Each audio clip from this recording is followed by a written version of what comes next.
My name's Dorothy Larson. I'm Larson and Associates CPAs, and I'm delighted to be the chairman of the council that puts on this event. Obviously, Steve Rosansky, the president of the Chamber of Commerce, does all the hard work.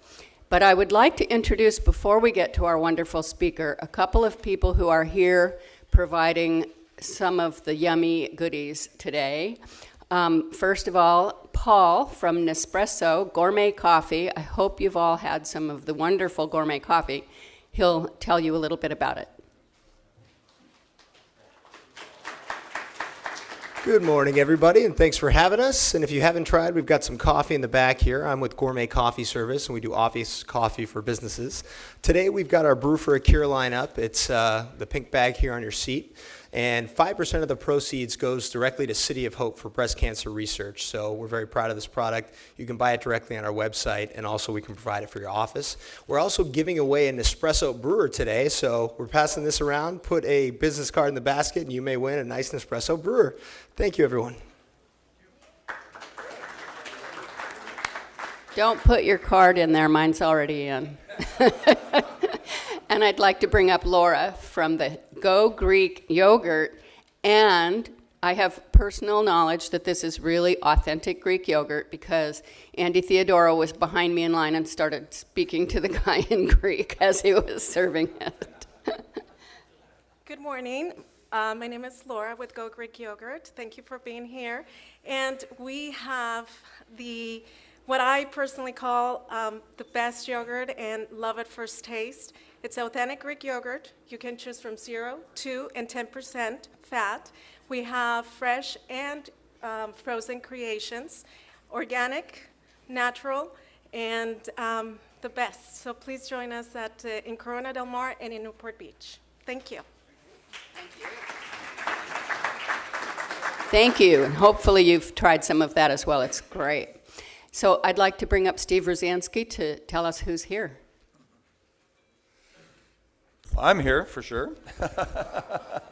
Good morning. I'm Steve Rosansky, President and CEO of the Newport Beach Chamber of Commerce. We got a big audience here this morning. There are seats here, so if anybody wants to fill in and grab a seat, please do. I'll just quickly introduce a few of the VIPs that are with us this morning. So we have, and I know she's got a busy day today, but Mayor Diane Dixon. Diane?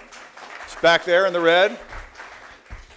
This evening, it's actually a double-ended day we're bookending it. We have Wake Up Newport in the morning, and then the Speak Up Newport Mayor's Dinner tonight. She's going to have 450 plus probably guests to speak to and tell us about the state of the city and what we can expect in this coming year. So I look forward to her comments this evening. We also have with us Councilman Scott Piotr. Scott, in the back. Former Mayor Rush Hill's with us. Rush.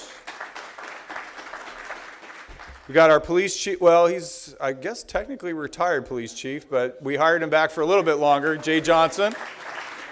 Jay was our speaker last month. We also have our fire chief. You're not retiring yet, are you, Chief? Scott Poster? Where is he? Scott, there he is. We like Scott. We also have a few, well, there's my sister back there, Robin Grant. She's on the Library Board of Trustees. I thought I saw Pierre Swan earlier, Pierre, with the Irvine Ranch Water District. Also, I see over there Tim Brown. We haven't had a Tim Brown sighting in a while. Tim Brown's one of our planning commissioners. Thanks for coming, Tim. We have a few city council candidates. You know, not only the national elections are heating up, but our local elections. So this morning for Newport Beach, we have Will O'Neill. Will, back there. And we also have with us Jeff Herdman this morning. Jeff, where are you? There he is. And we even reach into Costa Mesa. We have Lee Ramos here. He's just, I think, declared that you're running. Stand up, Lee. Stand up. Lee's running for Costa Mesa City Council. Who? Oh, and of course, obviously, our chairwoman, chair of the board, Marie Case. Where's Marie? There she is, Marie. Thank you. So we have a big program here. We have the DA. So I'm going to turn this back over to Dorothy, and we'll have a few announcements at the end. Thank you all for coming. It's going to be a good program. Thanks. Thank you. So Steve really just did my introduction because I asked Mr. Rackaucka what I should say about him, and he said, I'm the DA. So here he is. I would like to say he has a JD from Loyola, which I found impressive, and he did paratrooper in the military, which I found really impressive. I'm not sure which one would be harder. And he served as a judge and decided to run for DA because he knew that we needed him. And consequently, he's done a great job and been reelected several times. And it's my privilege and honor to introduce Tony Rackaucka, our district attorney.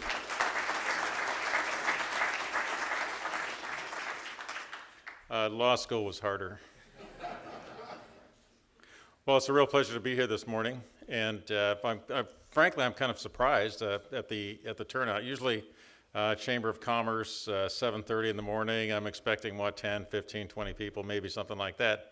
This is quite an active group here, and I understand we have some high school students who are interested in government things as well, and so it's really a pleasure to be here with this group. I can report to you that law enforcement is strong and healthy in Orange County. In fact, it's very, very, very good. I mean, we have a really good partnership with the DA's office and the different law enforcement agencies in this county, and we have less crime, and we're pushing it back all the time.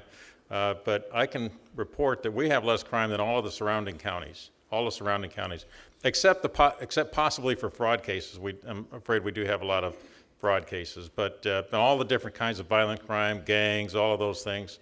This is a safe place to live, and a really fine partner in the law enforcement arena here is the Newport Beach Police Department. You've got a really fine police department. You have a few people here from the police department now, but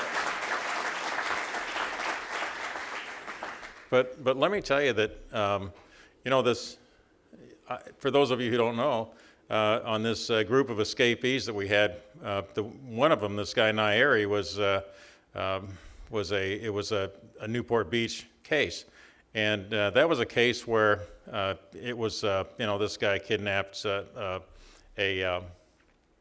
marijuana dealer and went out and tortured him and did all kinds of terrible things to him, and then there were some other defendants, and the other two defendants were arrested, and this guy escaped, and he went to Iran, and so he was gone. And the Newport Beach Police Department got to work with us, but I mean they did a tremendous job of figuring out how to coax this guy out of Iran, because we would not be able to extradite him from Iran. We don't have a treaty with them. They don't send anybody back. And so, with Nairi, they worked with Nairi's ex-wife and convinced her to talk to him and induce him to go to Spain. And so when he agreed to leave Iran and go to Spain, took a flight that stopped in Czechoslovakia. And when he got to Czechoslovakia, we had him arrested and extradited from there. And that was the Newport Beach that really worked on that. It was a tremendous thing to get this guy back from Iran. It's very unusual, and then he escaped. So now everybody's holding their breath for but anyway, so we got him back again. So we feel pretty good about that. We're going to get him to trial, and as soon as we can.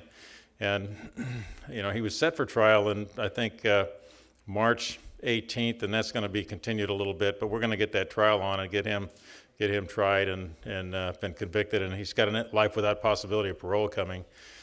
So on the escape charges, I'm not even sure we're going to bring those, because I don't want those charges to hold up the trial. So we'll see what happens. But that's been a really great case as far as the work that the Newport Beach Police Department has done on that case. I just wanted to make sure you knew that. In the DA's office, we have about 800 people working in the DA's office, a little under that. And about 250 of them, or a little more than that, are deputy DAs, and about 170 plus are investigators. We get the investigators from various police departments, including Newport and other police agencies. They have to have been police officers for at least 10 years before they come to the DA's office, where they help us with all kinds of putting our cases together, doing investigations and that sort of thing. So we're fortunate to have actually a police agency within the DA's office, and it's very, very important to us. It makes us just a lot more effective than if we didn't have that. And we work with many different agencies, like just for example in this Nairi case, we partnered, of course, with Newport, with the FBI, with the State Department. There were a lot of agencies involved in bringing him back from Iran, and then additionally, how many agencies were involved in trying to bring him back from San Jose. So that's a huge effort.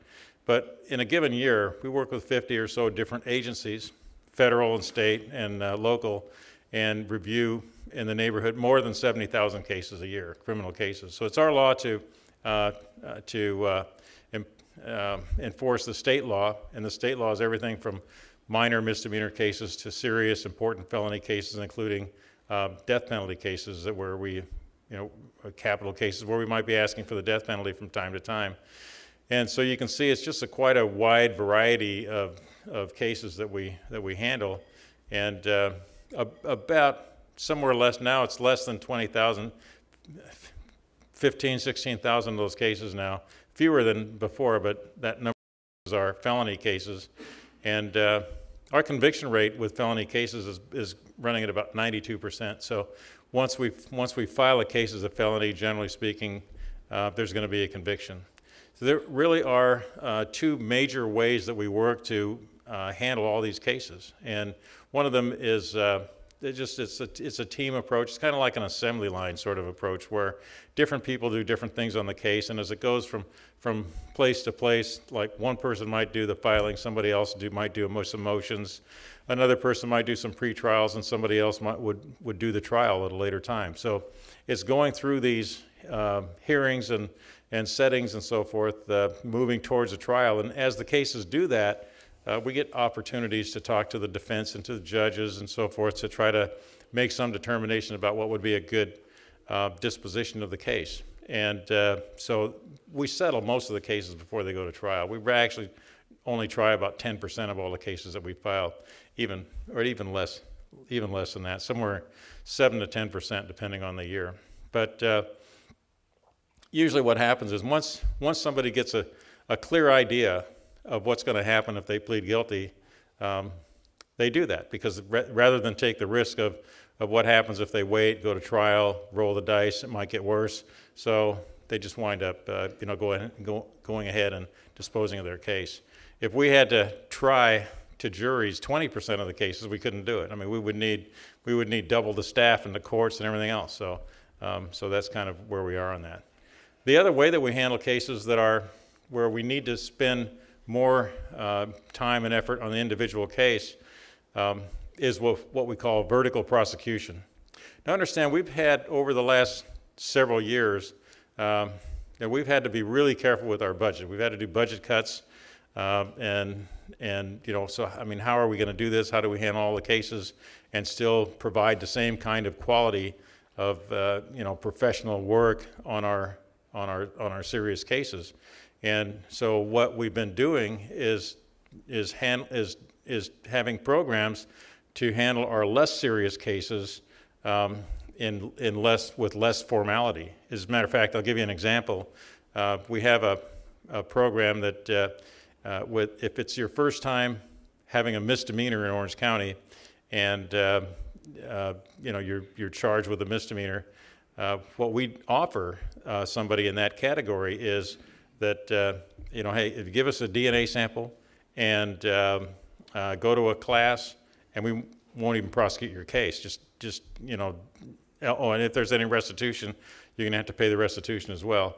But so it's a very quick and informal way of handling cases, and those people are being added to our local DNA database, which only Orange County has. No, the other counties don't have local DNA databases, but so it's a much quicker way of handling thousands of cases. You would think that, that justice is going to suffer if we do that. And so one of the things that I was careful to do is to keep track of what happens to these people whose cases were handled so quickly and informally. And really, pretty much all we did was get their DNA sample and put it on a database, make sure we got restitution. So I compared, we kept track and compared them to all the similar cases from years before, similar people from years before, with the question of what's the recidivism rate? How many of those people do we get back with another case within a year, another misdemeanor, felony, whatever it might be? And traditionally, after somebody's got their first misdemeanor, we get back 22% of those people with another case within a year. With this informal DNA database thing, we only get back 9%.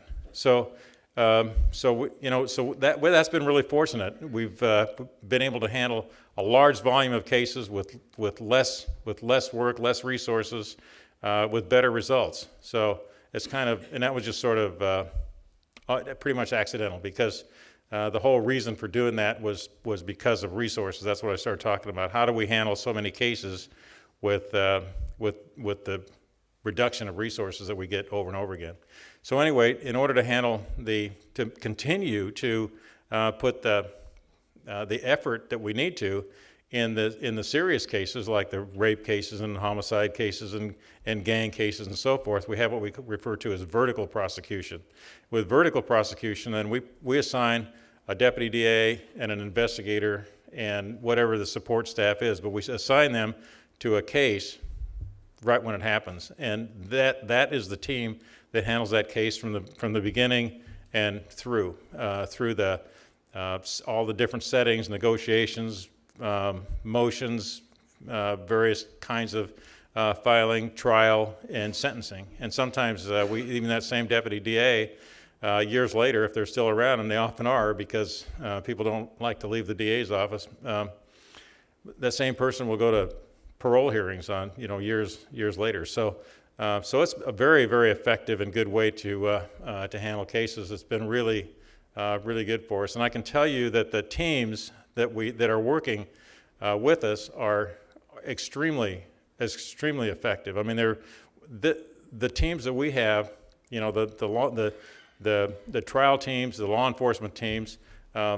Nobody's better anyplace. They're not better in Los Angeles or any other county or any other state. I mean, this is as good as it gets as far as the effectiveness. And just to give you an example, the homicide trial team, and by the way, they don't handle all the homicides in the county. They handle about half. The other half are handled by the gang prosecution team. But the homicide trial team, you can see over a 5-year period, tried 182 jury trials of murder cases, and out of all those cases, only 3 times did a jury come back and say not guilty in those. So I mean, I tell you, I don't think you could get a better group of trial results than that. Now you can see there were some other things.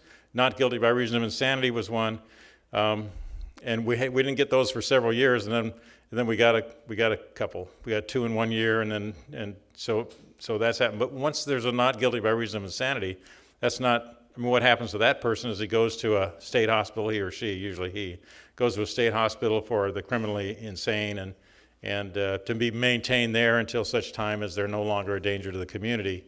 And so that's years and years. We did have 13 hung juries. A hung jury is not the end of the case. Usually what we do with the hung juries, we either retry them, in which case we almost always get a conviction on a second trial after a hung jury, or work out some kind of a disposition, maybe a reduction or something like that. It might be like, say we're seeking a first-degree murder, got a hung jury, who knows what it might be, 10 to 2, whatever. Looking at, we look at the evidence, we might wind up reducing it to a second, or something of that nature to get to settle the case. So when you see those, it doesn't mean the case is over.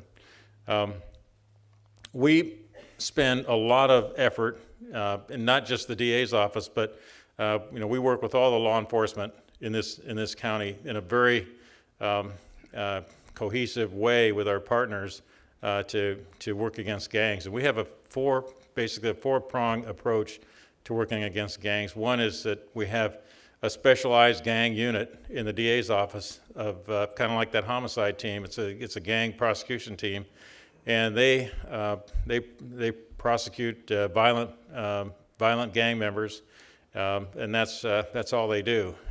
You might have heard some news recently. They got in a little bit of trouble about informants, but that's where that was. But those guys work day in and day out prosecuting violent gang members, and they do a terrific job. So that's one area. Another is that we have what we call target teams, and the target teams are teams of a deputy DA, DA investigator, police investigators, and probation officers, and we have those teams in different parts of the county, and they're housed in different police departments.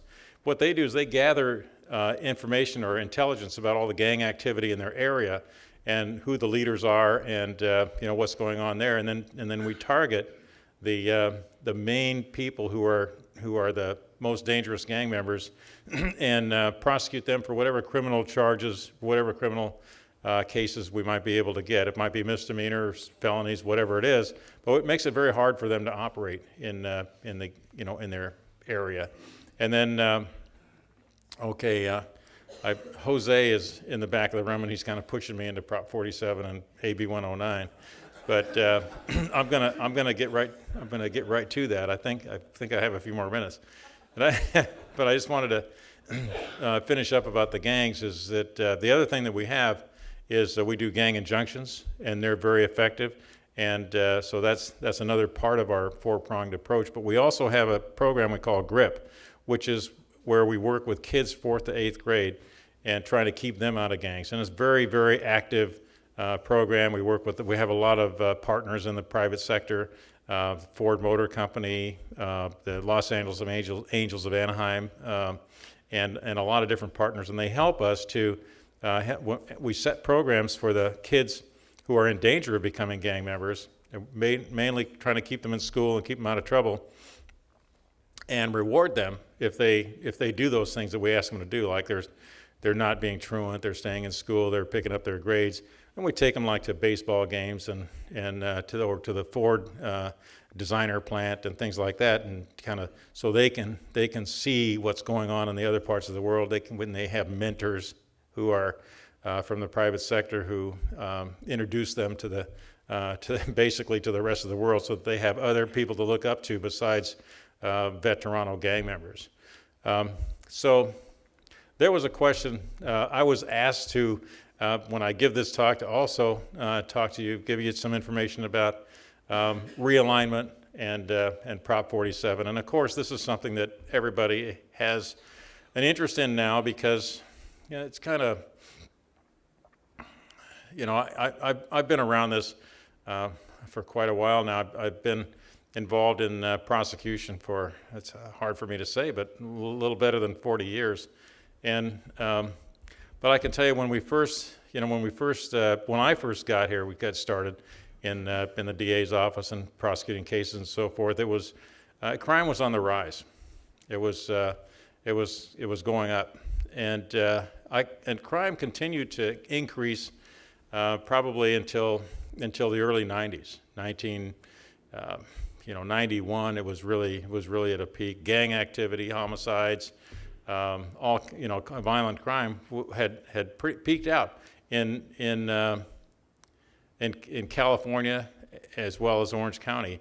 And you might remember the three strikes came into law, and that was very effective. And some other things happened that were effective. And a lot of people said, well, the demographics have changed and that crime's going down, and three strikes didn't have anything to do with it. But when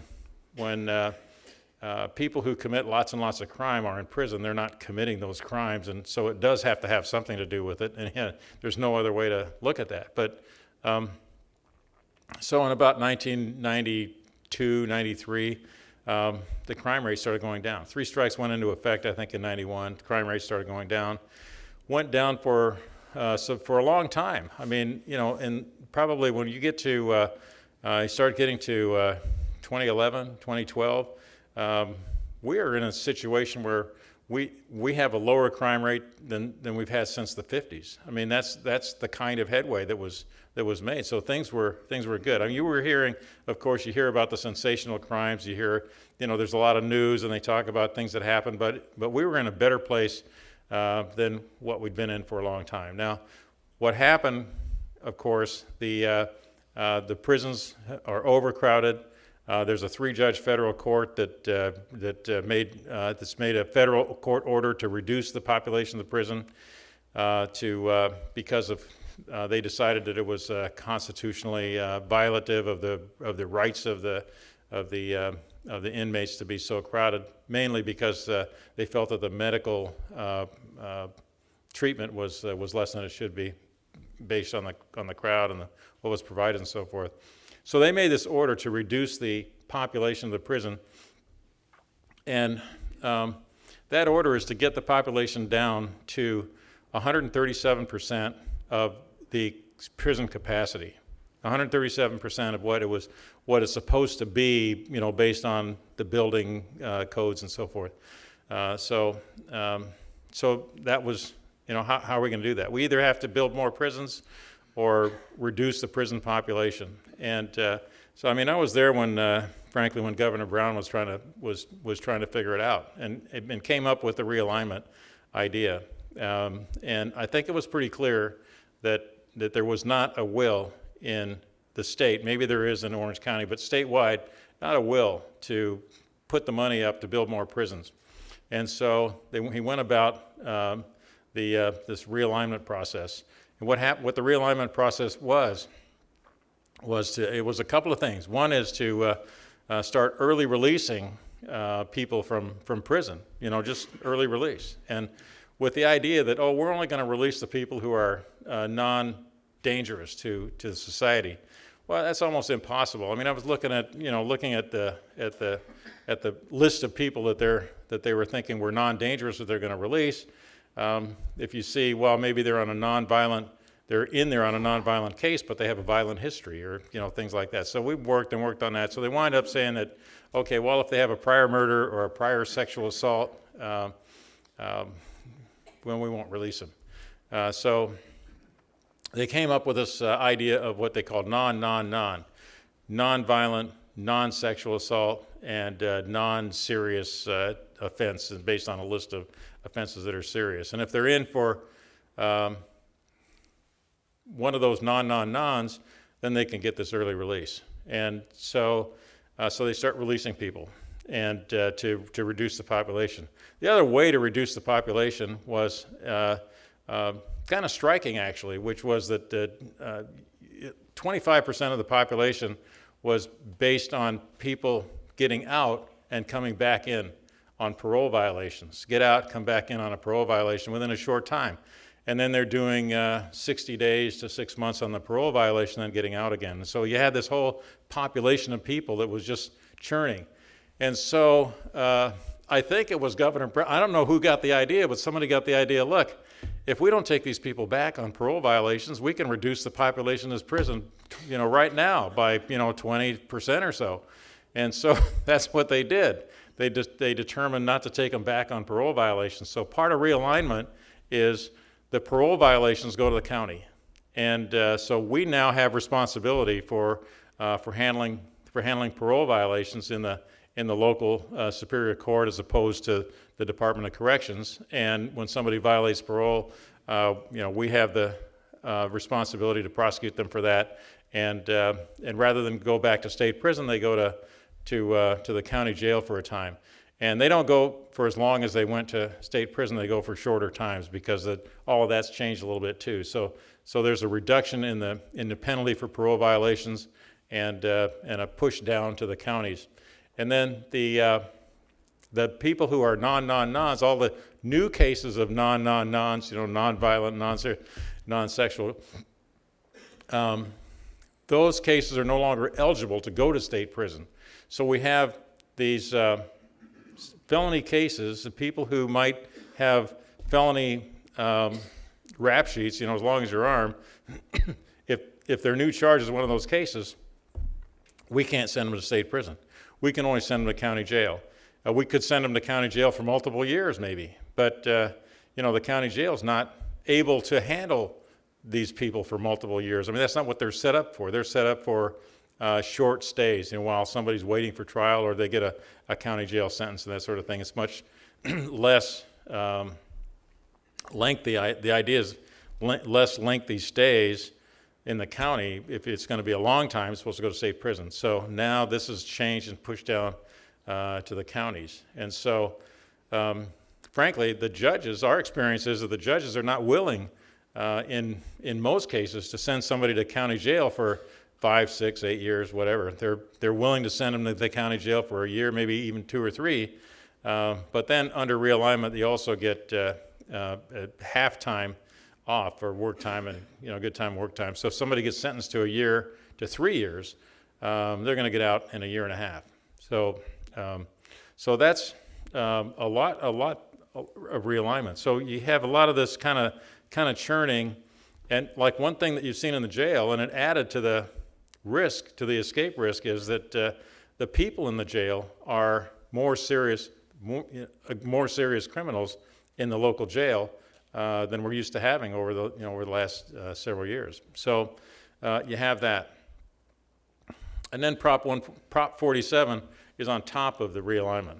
Prop 47 then, in addition to all the things that I just told you about, reduced several types of cases that were felony cases to misdemeanors.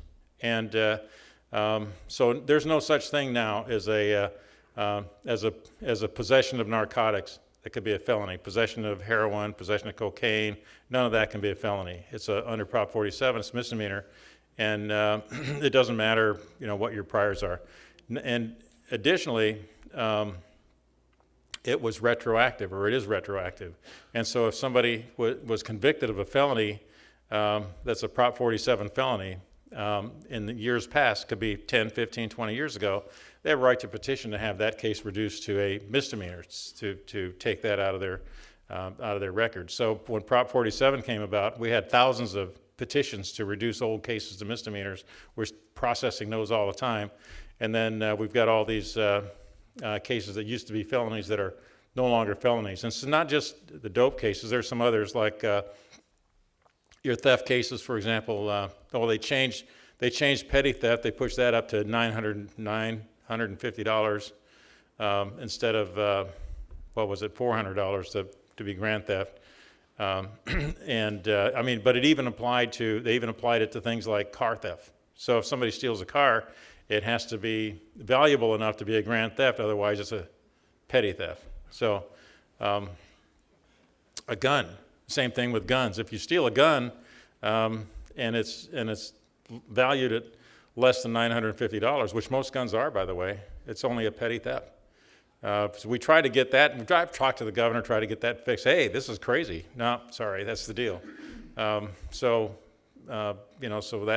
that's part of Prop 47. So with Prop 47 now, we find ourselves in a situation where people, well, let me tell you this, some people have been caught in stealing in places like, May Company or whatever, department stores, and they have a calculator.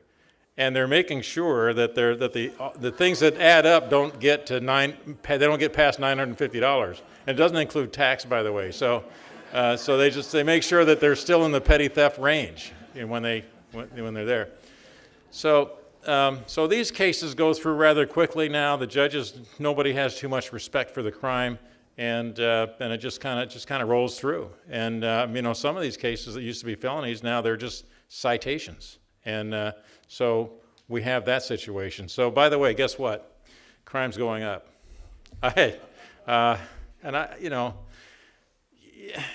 It's going up. We don't have the evidence yet to say that it's Prop 47 people, or it's we can blame it on 109. And I suppose we will within some time period, a year, 2 years, 5 years, whatever. It takes time for those statistics to add up and the convictions to come in and all that.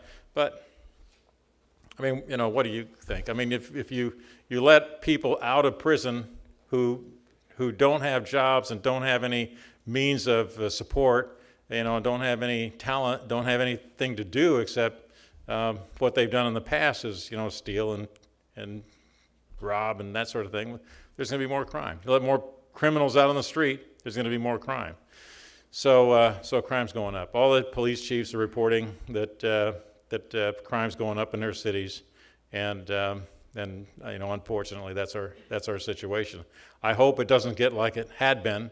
Right now, the increase in crime is pretty much restricted to property-type crimes, car thefts, petty thefts, shoplifting, that sort of thing. But it'll, who knows what's going to happen. So, human exploitation and trafficking. I don't know. If I still have a minute or two?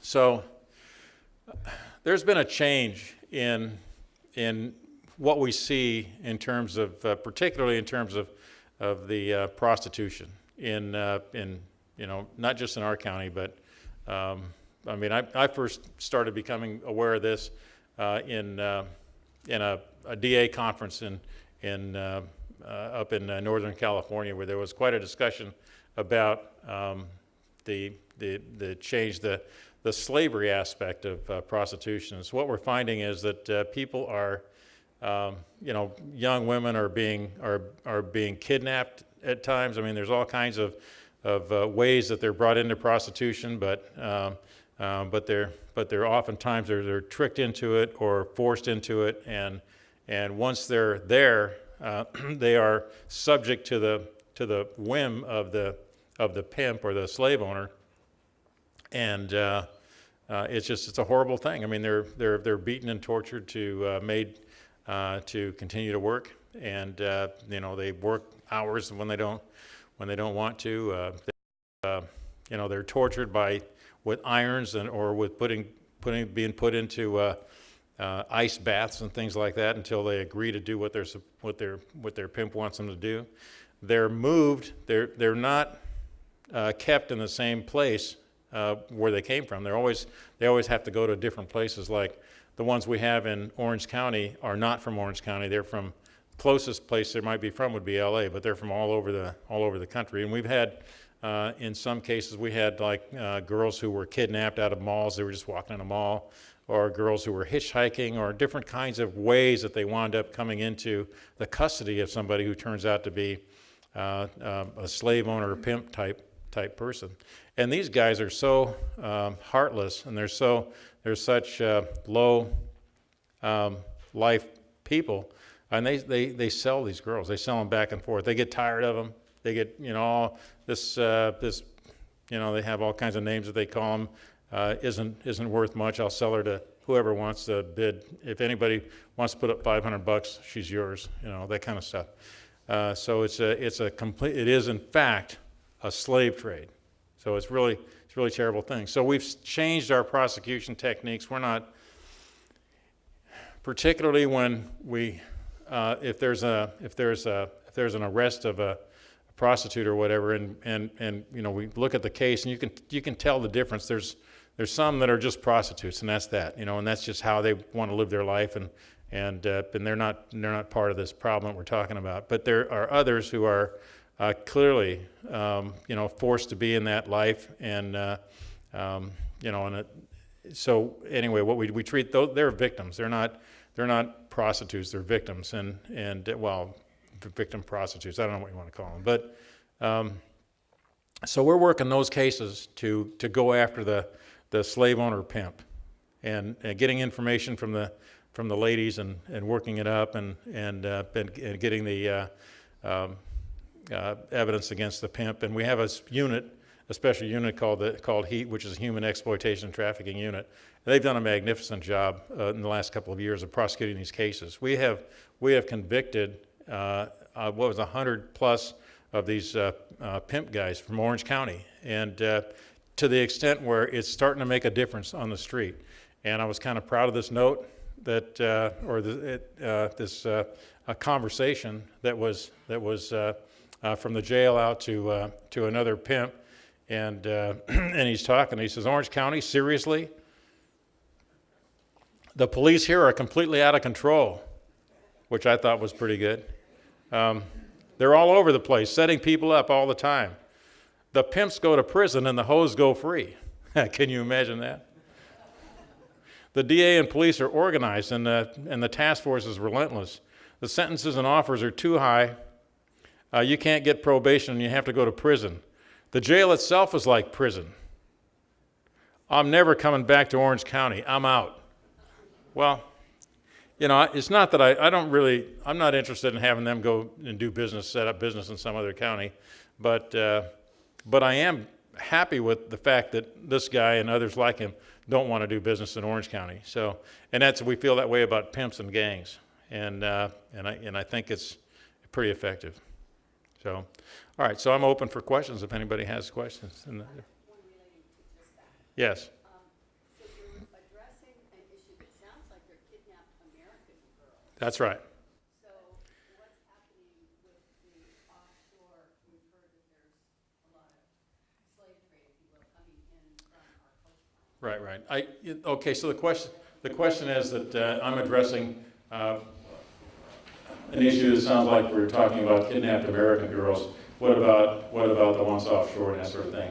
So I really was just, the way I was addressing it was primarily that, but what we're finding is somewhere around 70 to 75% of the girls are American girls. They're not from they're not from any foreign country or anything. But then the other 25% or so are trafficked from other countries. So less Orange County. That's Orange County. There might be maybe other counties.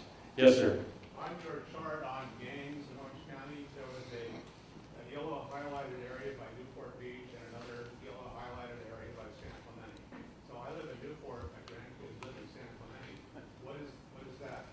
Those yellow highlighted part of it? Yeah, those are gang injunctions, and I don't think we have a gang injunction in Newport. So the San Clemente, there's a San Clemente and a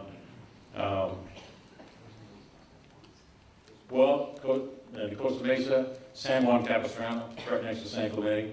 So those are areas of gang injunctions. So we call those like safety zones, and it's an area where we put the injunction. So the injunction is like it's like a nuisance case. We bring that with the assistance of the police. They do a big affidavit as to what the gang activity, what crimes have been committed by the gang and individuals over the last couple of years. We take that to court and get an order against all of those gang members to require them to behave in certain ways. They can't do gang signs, can't wear gang clothes, can't hang out in certain areas, have a curfew in the safety zone. And so it makes it difficult for the gang to operate. We can arrest them for contempt of court if they violate the order. Oh, thank you. Yes, sir. How come you can't house the prisoners out of state? How come I can't do what? How come you can't house the prisoners out of state? In another state? Oh, you're talking about now, we're talking about 109, and why can't we, what, Yeah, right, yeah. the realignment. When the question is, why can't we house the prisoners out of state? Right. We do house about 5,000 prisoners out of state, I guess after that, it just gets to be a question of finding where and expense and that sort of thing. So, I mean, the option, the decision has been made rather than spend the money on more housing for prisoners to let them out. Now, that's sort of stupid. Yes, sir. The response was, that's sort of stupid. Yes, sir. There was a question in the back. Yes, ma'am.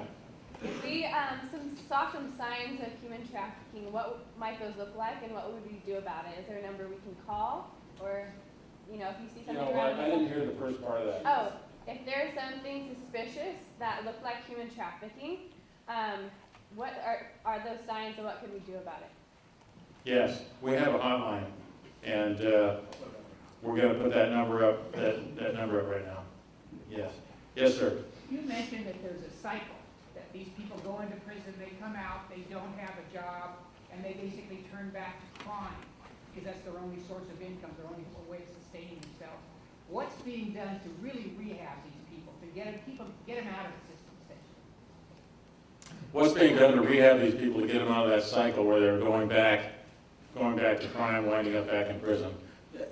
You know, there really are substantial, and I mean, this was not something I covered in this talk, but there really are a substantial number of programs in our county and in other counties to make an effort to rehab these people, to try to keep them from going back to prison.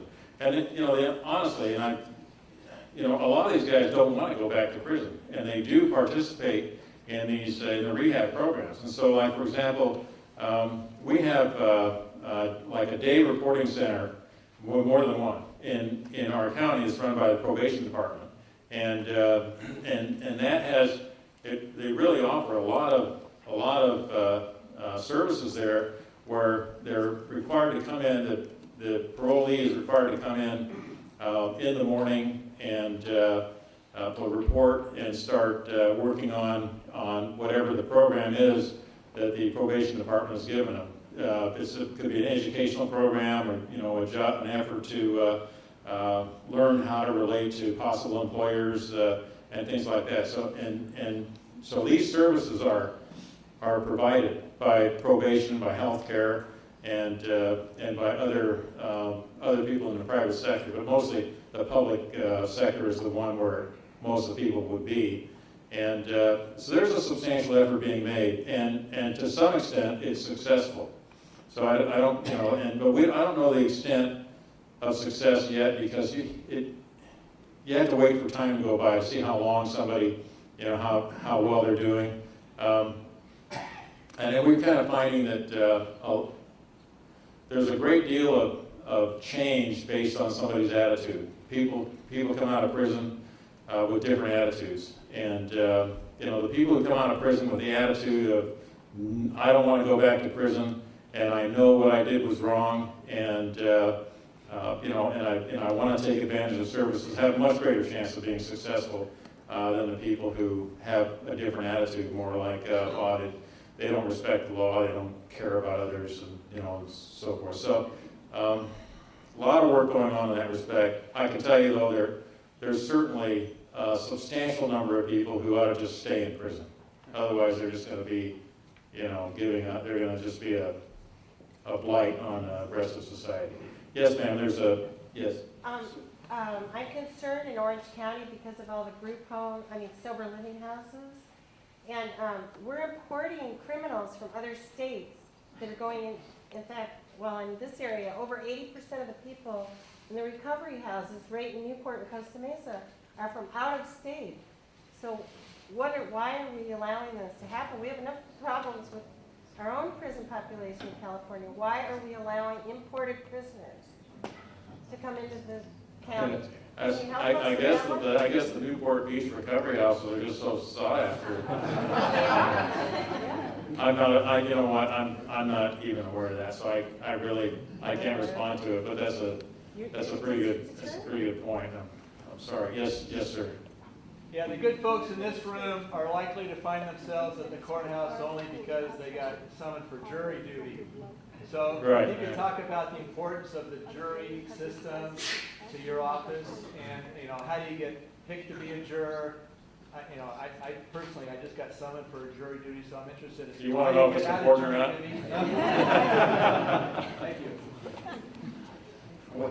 Well, look, I mean, jury service is you know, it's very important to our criminal justice system and the civil justice system as well, that we have jurors, and sometimes you might go to jury duty and sit around and be part of a crowd the size of the people in this room, and not get called on a case, and think that your effort wasn't important. But I'll tell you what, it is important, because when the time comes for trial, criminal cases as well as civil cases, the fact that a jury is available to be selected to start is very meaningful, because that's what makes the people come to terms and just dispose of the case in many cases. That's what makes somebody plead guilty. A lot of times, just seeing 12 people in the box changes the mind of a defendant, and said, well, you know what, I should listen to that attorney in the first place. I guess this is real. And of course, you know, we need jurors to handle the jury trials that we do have. A lot of people don't want to be on jury service. They find it to be a little bit, you know, they find it to be inconvenient, and it's just not something that they want to do. But it is a duty, of course, of you know, of our, you know, it's a civil duty that we have as citizens to do jury service. There was a judge, Jack Ryan, who's not in Orange County anymore. And people often would complain about, you know, they don't have time, they got appointments, they got this, that, they can't be available for jury service. He had a big picture in his courtroom of all the white crosses at Arlington Cemetery, and he would say, well, you tell them that this is too much trouble for you. And that had a way of kind of getting things going so people were more able to sit on a jury after that. Yes, sir. Tony, it used to be a long time ago that if there were more people either leaving office, political office, from indictment or threat of indictment, you remember those days, than losing elections. I don't remember those days. And, you know, and that sort of visibility didn't show up in your list of crimes that you're chasing after. Is that really because it's a non-crime and there's no big... No. We hear complaints about public corruption quite often, and oftentimes from opponents of the, you know, political opponents of the person who's claimed to be corrupt. And we have a special prosecution unit that spends their time working on those. And it's every time we get a complaint, we do an investigation. And you know, but they're pretty hard cases to. They tend to be pretty hard cases to get the evidence. But it's not unusual that we get. I mean, particularly during election time, you know, opponents are always pointing to each other and accusing each other of various crimes. The main crime that they accuse each other of is not living in the district that in which they're running, and so we always have 2 or 3 of those going on. And but you know, we send out investigators. We go knock on the door of the apartment and see if the guy's there at 6 o'clock in the morning and that sort of thing.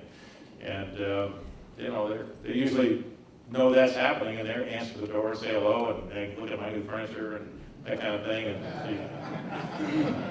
Those are not the crimes that I'm, you know, thinking yeah, about. I know. But nor am I up for election, nor do I have an opponent. It appears to me that it's getting a little loosey-goosey out there, and things other than residency.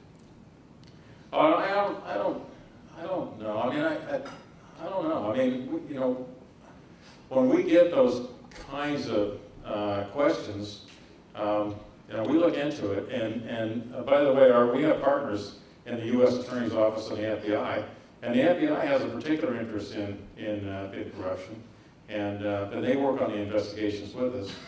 I will tell you that it seems to be very slow, but no, it's strictly because the evidence doesn't wind up, you know, convicting the person of the possible charge. So we have, for example, shakedowns is an area that we're looking into all the time because, you know, it's not unusual for somebody in public office to, excuse me, to, you know, shake down somebody like a vendor or something like that for political contributions.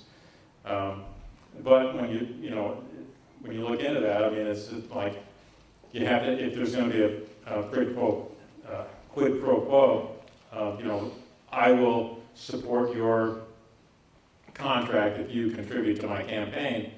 It has to be that clear for there to be that kind of evidence.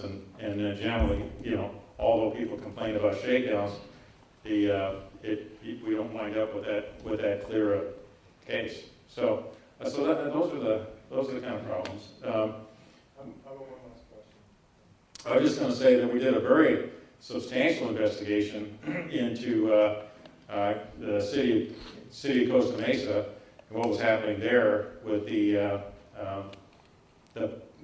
not just the police union, but the police union, the law firm that was representing the union, and their tactics to get increased pay for the police. And we found, there was quite a bit of wrongdoing there. And there's been some charges filed, not what we wanted entirely, but so we did a lot of work on that case, and I think there's been a lot of change on account of it. And there was going to be one more question. Could you clarify something? This could be the last question. I'd appreciate it. When she asked about the human trafficking thing, and notice the number is up here. If you're in the back, you can't see it. Leave it up here. She asked also what signs there might be that would lead you to think there might be some human trafficking going on. I have no idea, like what kind of thing would an average citizen see? Well, hopefully, okay, the question is what might be the signs that you would look for in to see if there's human trafficking. I think that if you're in a hotel and you're seeing too much traffic in a room close by in the hotel, there is a substantial amount of this human trafficking taking place in hotels, and the other question is like, the ordinary, what would the rest of us tend to see? Probably not a lot, to be honest with you, because most of our good citizens wouldn't be involved in finding out that there's some human trafficking going on, because they're not out there soliciting for acts of prostitution and so forth. So I mean, and that's that's where it is. And so if you're gonna see a streetwalker or something like that and pull over and talk to her about what it might cost to have sex with her, and then you might start getting the impression as to what you're dealing with. But other than that, I don't think it's really something that you would see signs of. So if you do happen to see something and you say, hey, this is human trafficking, please make the report. If a victim approaches you, or if you see somebody who's obviously been victimized, and you can tell that from talking or the way she's acting or something like that, and you suspect it, call the number. But I think I think that it's pretty unlikely that an ordinary, just somebody doing their business, going to work, shopping at the malls and that sort of thing is going to see this activity. So, all right, thank you very much, folks. I appreciate it.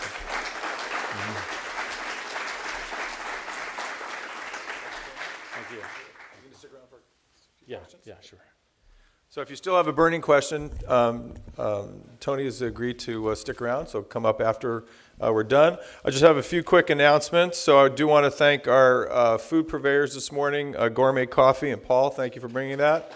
If you're thinking about coffee service for your office, please give them a call.